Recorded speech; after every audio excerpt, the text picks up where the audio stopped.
Welcome everyone to Vested Interest. This is Shane, and before we get into the video, I'd like to take a moment to thank everyone who's taken the time to watch, comment, and like the videos, and a special thank you to those who subscribe to the channel. I really do appreciate it. For those of you who may be stopping by for the first time, on this channel, we focus on dividend growth investing, and if you have not done so, go ahead and hit that thumbs up, hit the subscribe button, hit that notification bell, join us on this journey to financial freedom, join the Vested Interest community. I do portfolio updates like this every Sunday morning. I also do a stock pick of the day series Monday through Thursday.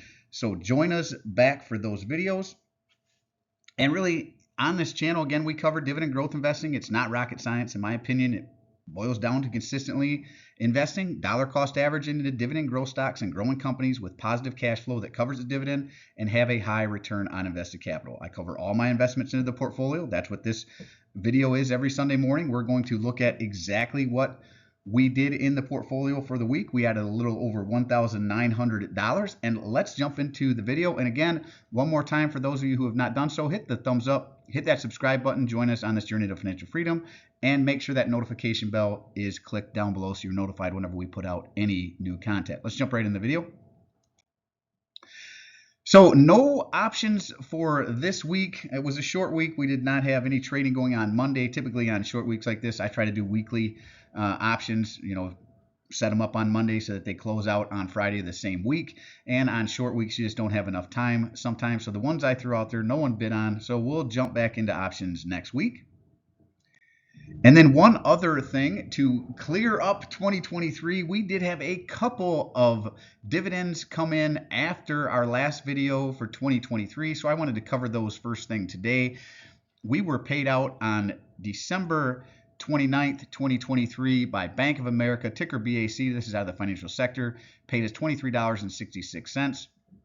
And those funds, we have the drip set, so dividend reinvestment plan, automatically go back into whatever company pays out the dividends, so that $23.66. Bought 0.69919 more shares of Bank of America. And Kraft Heinz also paid us out on the 29th. I don't know why this didn't come through before we did our last video, but it didn't. So again, I wanted to cover it. Ticker KHC, this is out of the consumer staple sector, paid us $73.84. And that went right back in and bought two more shares of Kraft Heinz, 2.0082 shares to be exact, and all total $97.50. And these new funds and these shares that they bought added an additional $3.88 in passive income. And this is the dividend snowball in place. I've already bought these shares of Bank of America and shares of Kraft Heinz. So the existing shares in the portfolio that we've already purchased paid us dividends. Those dividends go back in and buy more shares. Those new shares add additional passive income. That is the snowball. Whenever you hear the term dividend snowball, that is what we're talking about. It's the capital that you put in buying shares, then those shares paying out dividends, those dividends buying more shares, and then those new shares adding an additional passive income. And that cycle keeps on going like a snowball rolling down the hill, getting bigger and bigger as time goes on. Now we will jump into the new year 2024. That should say 2024 there. It is January, not the 24th either. They came in on January 3rd. We received $58.46 from HP, ticker HPQ, HP Inc. This is out of the information technology sector. They paid us $58.46. That $58.46 went right back in and picked up 1.97562 shares of HPQ, which added an additional $2.17. Again, that's just that dividend snowball working. Even if I don't add any more capital, new capital to HPQ, the existing shares will continue to continue to pay out dividends, and then those dividends will continue to buy. Now, every now and again, whenever HPQ gets close to my buy price or under my buy price, I will add some. Right now, I have not been adding anything recently, but that's okay. The dividends will just continue to do their thing. So on January 3rd, $58.46, HPQ added additional $2.17 in passive income over the next calendar year.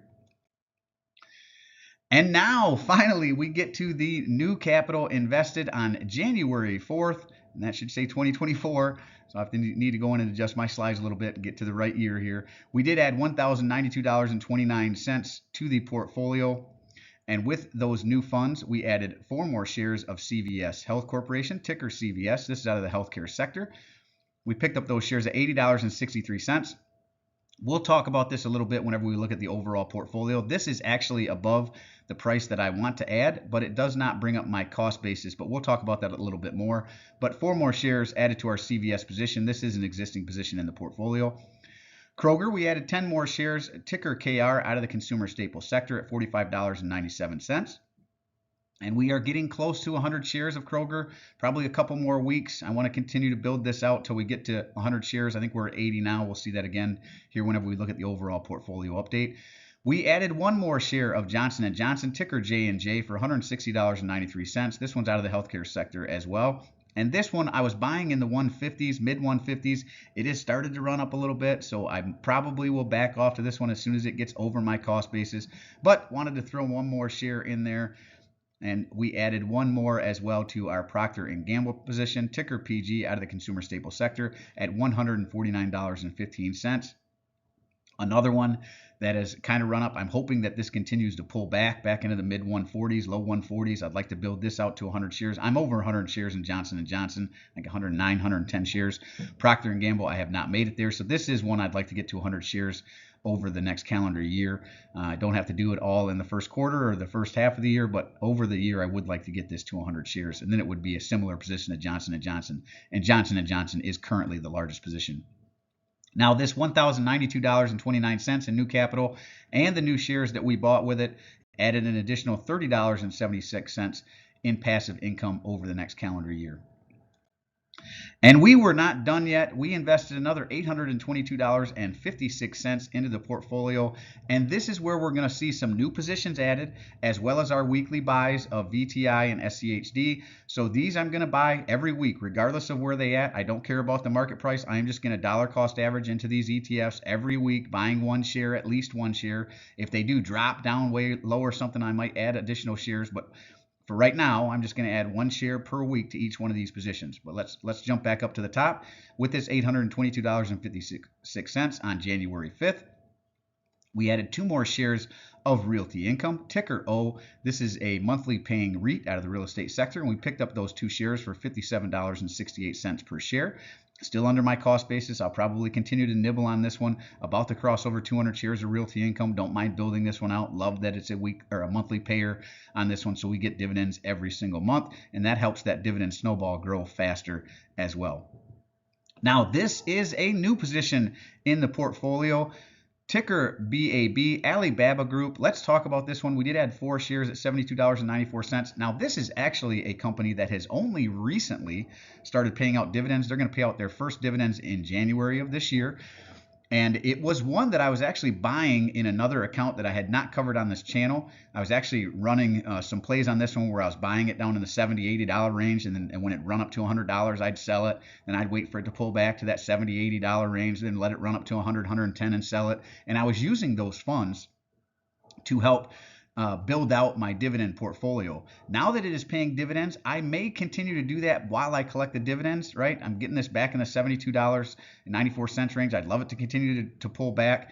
Now, this is a Chinese company, so not only are there some tax implications, but there are some political implications as well. If we were to go to war with China, for example, or have continued issues with China, this one might be one that they stop allowing you to buy into, or just drops off the map with some issues. So there is some not only volatility with this one, like I said, over the last year and a half, almost 2 years, I've been running plays on this one where, again, buying it in the 70s, 80s, letting it run up to 100, 110, then selling it, taking those profits, and plugging into my dividend portfolio. So I may look at this as more of a short-term play, depending on how things go, again, with our relationship with China. If we were to have some troubles, I might get out of it or run some options on it, or we'll see on this one. But this is the newest position as far as a individual company stock that we added to the portfolio this week. 4 shares, ticker BABA, $72.94 per share. And completely understand if some people don't want to invest in foreign companies or China in particular. That's your prerogative. That's your investing strategy. Can be different than mine. That's perfectly all right. But for me, I'm going to continue to add this one and nibble on this one as well, so long as it remains under, I think my we'll see my 15% of its 52-week low here whenever we look at the overall portfolio. I think it's mid 80s, $84, $85 per share is as much as I'm willing to pay on this one.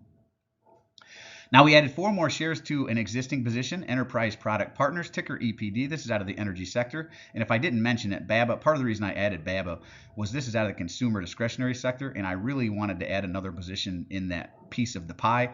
So BABA just happened to kind of fit in there, and that is part of the reason. Now, Enterprise Product Partners is an energy company, and we picked up those 4 shares at $26.61. This is actually over my cost basis, but it's still in the wheelhouse of what I'm willing to pay for this one. Now, here are the 2 new ETFs. We're going to start with ticker VTI. This is the Vanguard Total Stock Market ETF. So it's all of the companies in the United States stock market. When they say total stock market, it's just the United States stock market. So it holds all of the companies in the Dow, in the S&P 500, in the NASDAQ, right? All of those different sectors of the overall total United States stock market are covered under VTI. It does not cover any foreign companies unless they are part of the American stock market, and so it will cover any foreign companies as well. So long as they're in the American stock market, they will all be under this ETF here. So we added 1 share of VTI at $232.88 per share. And another ETF that we just recently added, ticker SCHD, the Schwab Strategic Dividend Yield, High Dividend Yield ETF. We added 1 share at $76.15. And again, I'm not going to care what the price is from week to week. I'm just going to dollar cost average every week into these 2 positions over the next calendar year at least. We may do that just going forward and add to these overall as well. So that $822.56 and these new positions added an additional $19.89. Total invested between the 2 days on January 4th and January 5th was $1,914.85. And it, along with the dividends paid and the additional capital we added this week, it added an additional $56.70 in additional passive income over the next calendar year to the portfolio. Now we're going to run through the sector weights real quick. As you can see here, we're going to start down at the bottom with ETFs. You can see we're at 0.15%. That's those new positions, SCHD and VTI, right? So just a little sliver there of the portfolio. I believe the overall portfolio will always be in individual stocks, but I am adding a couple ETFs. And SCHD I've had in my daughter's custodial accounts for a while. VWO, Emerging Market ETF, is another one I have in their portfolio, and so I slid VTI in mine. I may look to add VWO as well, the Emerging Market ETF. So I'm kind of matching what I'm doing in my daughter's custodial accounts with the ETFs along with my individual stocks. I don't have hardly any individual stocks in their ETFs. It's more, or individual stocks in their custodial accounts. It's more based on ETFs. Communications sitting at 9.22% of the portfolio. Consumer discretionary sitting at 2.11. That includes that new additional BABA allocation right there, right? So we're trying to build out, get some more consumer discretionary into the portfolio. BABA is our way to do that. Williams and Sonoma is another one I'd like to build out further, but it needs to pull back significantly for me to add to that one. So this is just the smallest slice of the pie, BABA being a way to try to build this out a little bit and even us out a little. Consumer staples sitting at 11.37%. Energy makes up 6.49%. Financial sitting at 8.36%. The largest piece of the pie sitting here, healthcare at 17.76%. Industrial sitting at 7.76%. Materials makes up 7.63% of the pie. Materials at 12.66. This is the second highest. I was actually looking at Albemarle is a materials company that I'm thinking of adding as well, and another one in the utility sector. Genuine's Part Company is one I was looking potentially adding. If they continue to pull back or have a bigger pullback, I may add those as well. So there's a couple positions I'm looking at and watching that I may add to some other sectors. Utilities makes up 5.0% of the portfolio. That's another one that I'm looking at a couple. Black Hills is a utility company that I'm looking at. A couple other utility companies I may add in over this next calendar year as well. We only have NextEra Energy right here that makes up 5%. So I want to diversify a little bit into the utility sector as well. And REITs and real estate sitting at 11.48%. We already covered the ETF portion, the new additions, SCHD and VTI. Over here to the right, it's the same portfolio sector weight breakdown. You can see the percentages here. That's this pie here.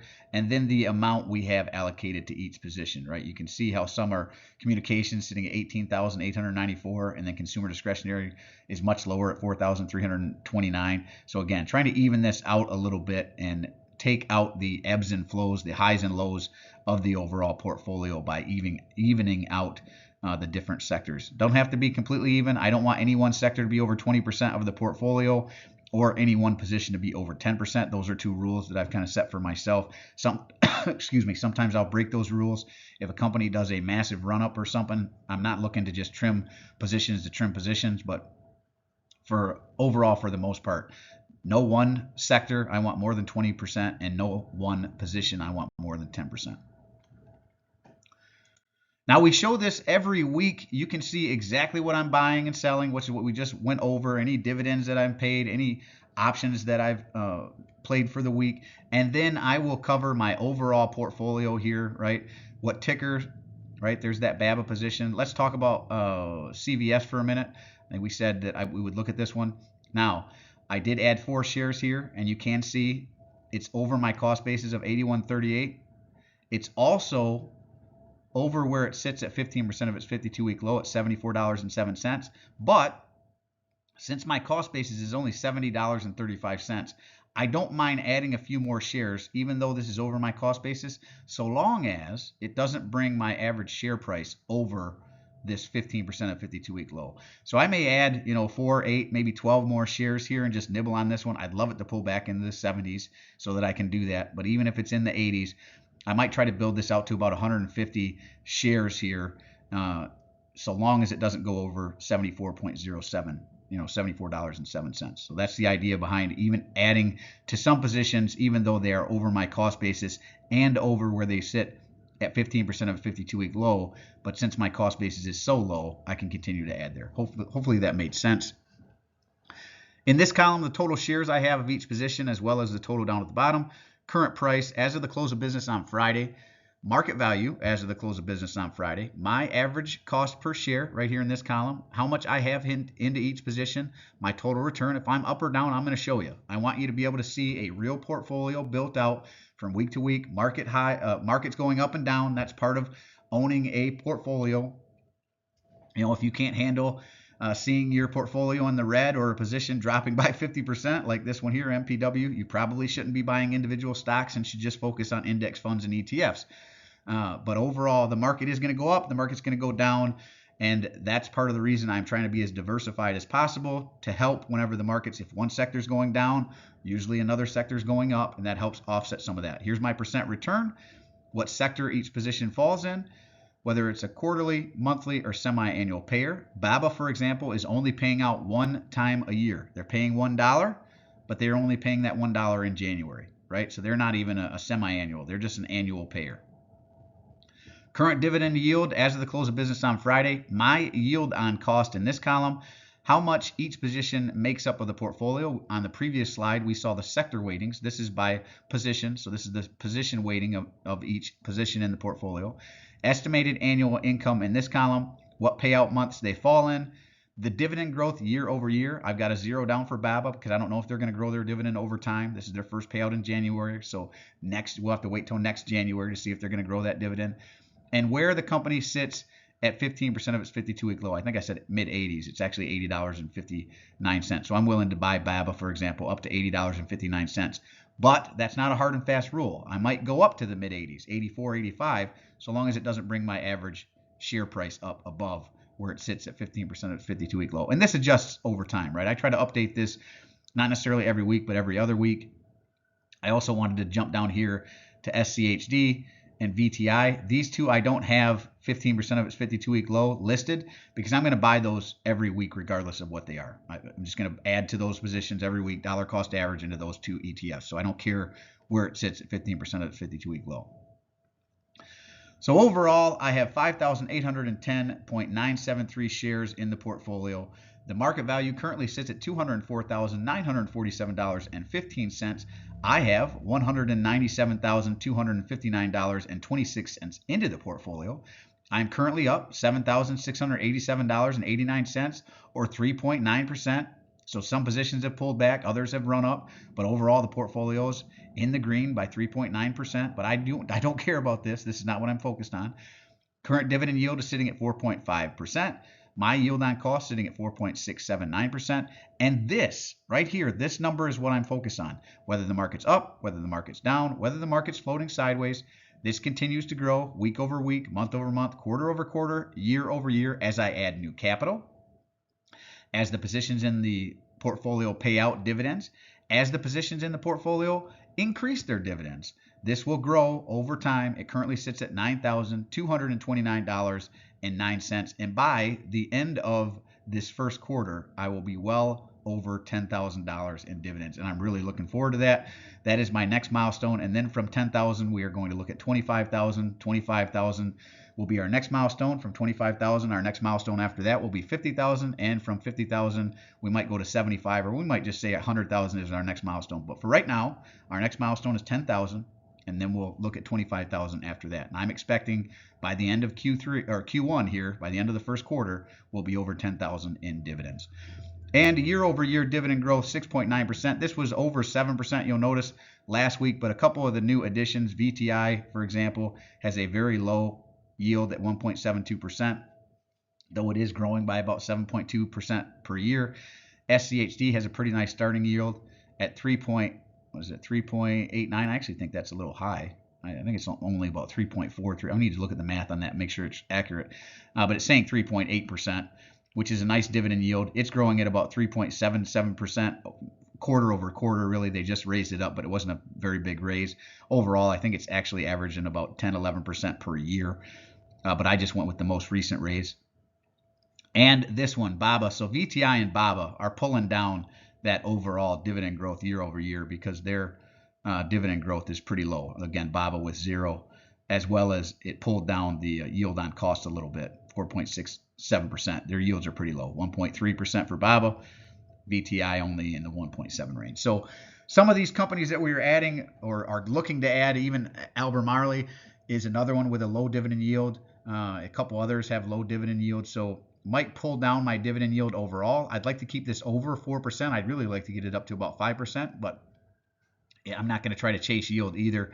MPW is one that has a very high yield as it pays out some dividends here. This will probably bring up our dividend yield over time. I'm going to hold this. I know a lot of people are looking to get out of MPW. It dropped even further down to $3.55. It's going to be paying a dividend out here shortly. I think I'll get, if it stays under $4, I'll get around 30 plus new shares. So I'm all right with letting that position. I'm not going to add any new capital probably. I don't know. I might add $10, $15 a week or something, 2, 3, 4 shares to it, something like that to bring down my cost basis. But overall, I'm letting this one ride. I'm not looking to sell out of it. I like the high dividend yield. I don't know that they'll cut it again. They may, but they recently did cut it, so I'm counting on them leaving it alone. We'll see. Let me know what you think of MPW. Is it in your portfolio? Have you sold out of it? Are you looking to sell out of it? I might look to run some options on MPW next week and just keep running options on this one with 1,000 shares. We'll see. And the dividend growth year over year sitting at 6.98%. Again, some of the new additions like BABA with, I'm estimating 0% right now because they haven't grown their dividends. So if that changes, we'll adjust this over time. Well, that is it for this one. As always, appreciate you stopping by. If you haven't done so already, don't forget to show me some love. Hit that thumbs up, ring the notification bell. Most importantly, hit the subscribe button. Join me on this journey to financial freedom. Join the vested interest community. Help us build this community, looking to get to 1,000 subscribers. And the only way I can do that is with your help. So hit that subscribe button, hit the notification bell so you're notified whenever we put out any new content. Drop a comment down below. Let me know what you think of the video. Let me know what you think of my portfolio. Let me know what you think of the new additions. What are you buying this week? Or what did you buy this week? What are you looking to buy for 2024? First week of investing in the books.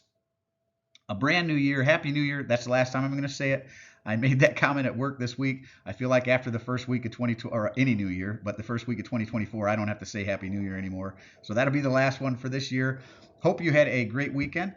I do personally read and respond to the comments. So again, drop me a comment down below. Let me know what you think. I'm always interested to read your questions, opinions, or suggestions for future topics. So if you have some companies you'd like me to cover in the Stock Pick of the Day series that I do Monday through Thursday, go ahead and drop that down below and I'll work them into the rotation. And this is Shane signing off, wishing peace and prosperity to you and yours. And remember, financial security comes to those who take a vested interest. Hey, thanks for stopping by, and we'll see you in the next one. I'm not a financial advisor. Nothing in this presentation should be considered financial advice. I'm only sharing my opinion and investing journey for educational and entertainment purposes. Investing involves risk and cancerous money. You should never invest any amount in comfortable losing. Always do your own research. Invest based on your situation, circumstances, and selected criteria, or seek the advice comes from a certified financial advisor.